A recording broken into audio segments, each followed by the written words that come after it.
Mau enggak? Mau? Hei, Lagi, kamu mau keluar? lagi, Nggak mau keluar. lagi.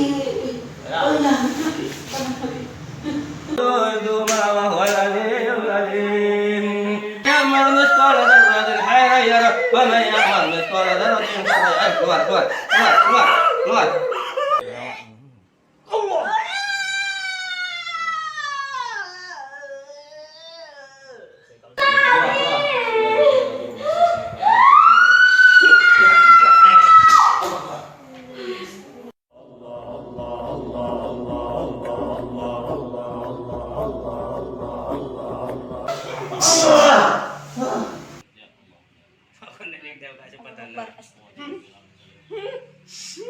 Ya Allah.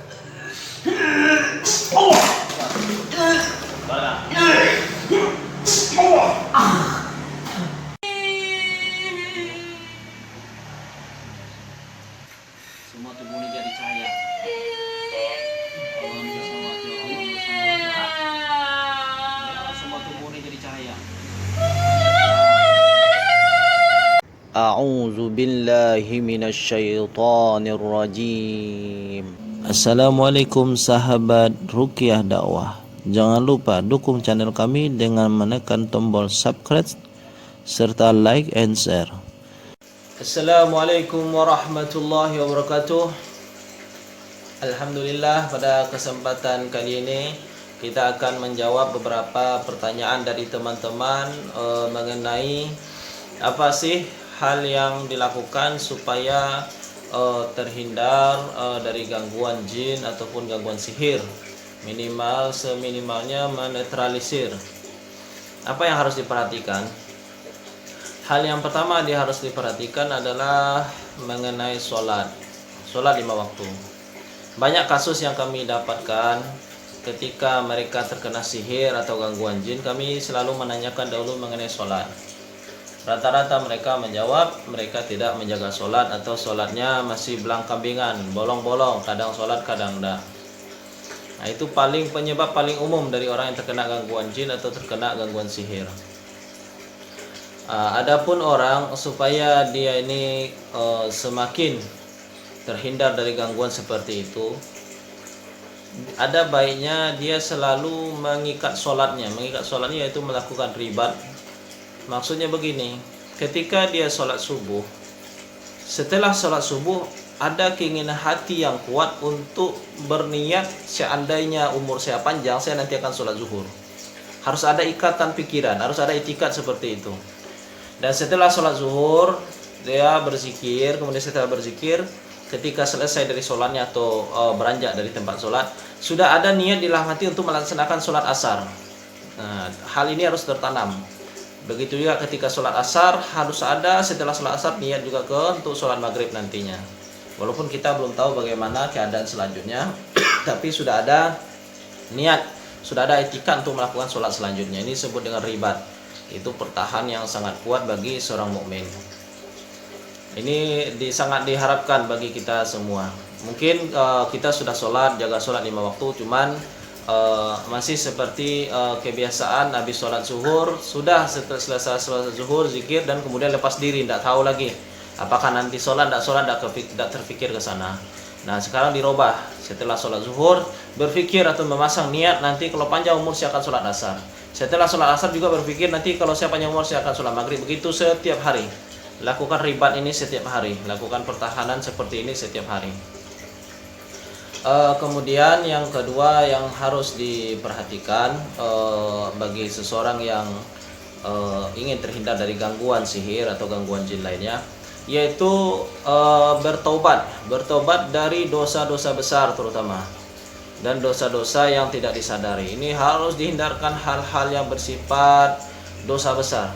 Kebanyakan sebagian besar untuk santet yang tingkat tinggi atau orang yang mengalami pengaruh santet yang kuat itu rata-rata dilalui oleh masa lalu dengan perbuatan dosa besar.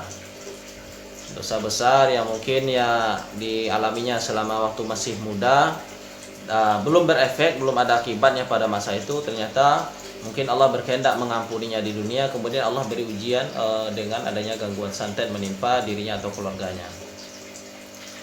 Kemudian yang poin ketiga, hindari menyakiti hati sesama manusia.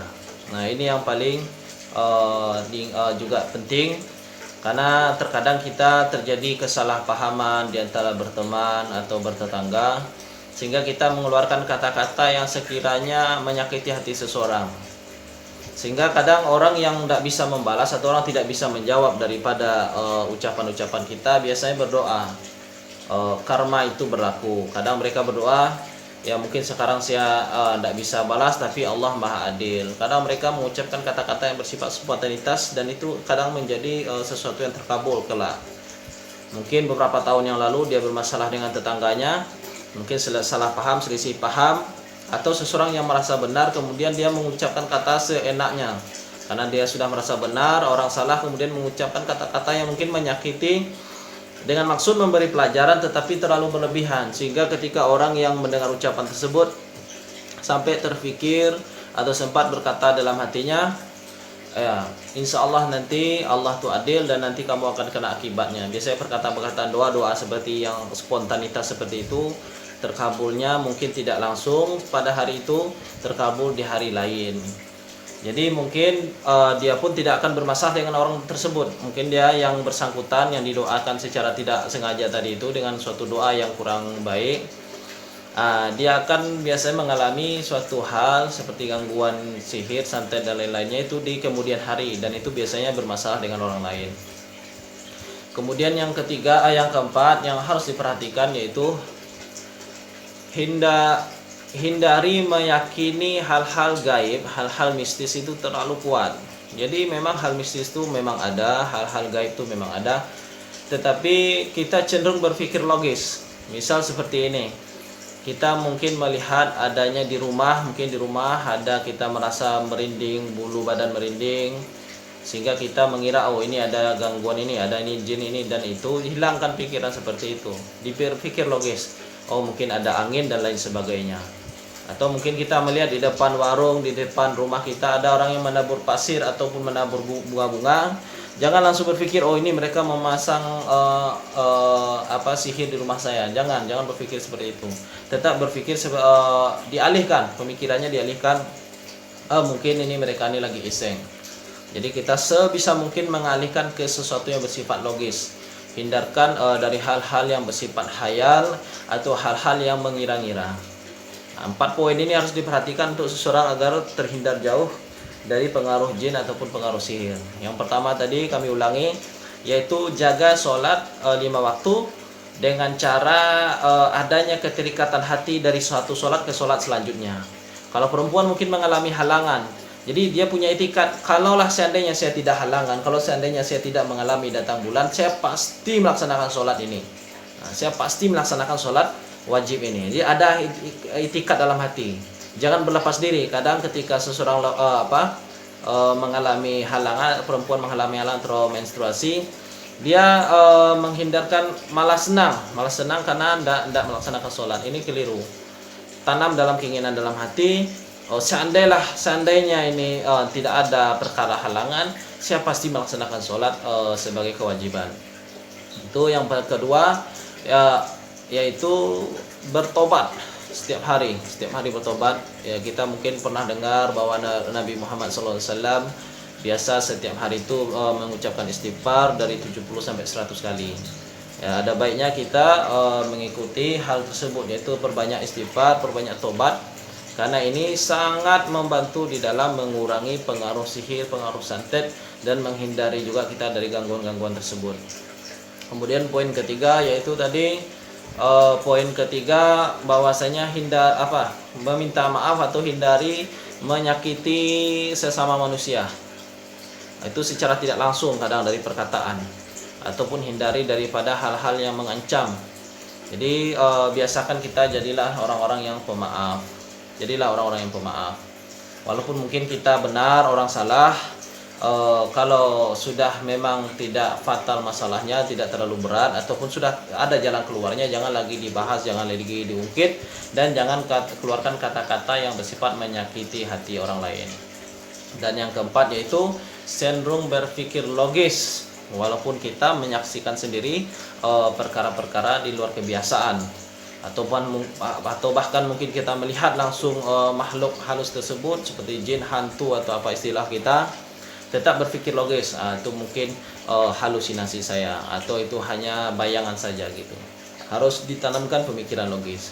Insya Allah orang dengan mempertahankan 4 perkara ini, selain dari zikir-zikir pagi petang, zikir-zikir sebelum tidur, nah maka dia harus memegang dulu 4 kunci utama ini.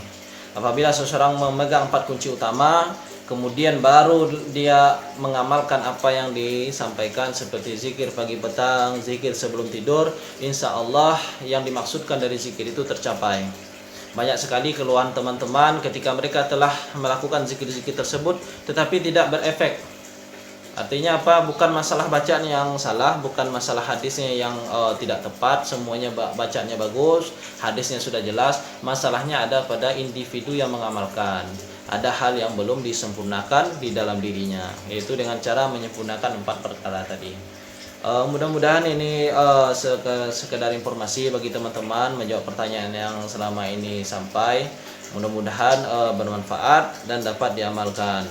Lebih kurangnya al-fakir mohon maaf. Assalamualaikum warahmatullahi wabarakatuh.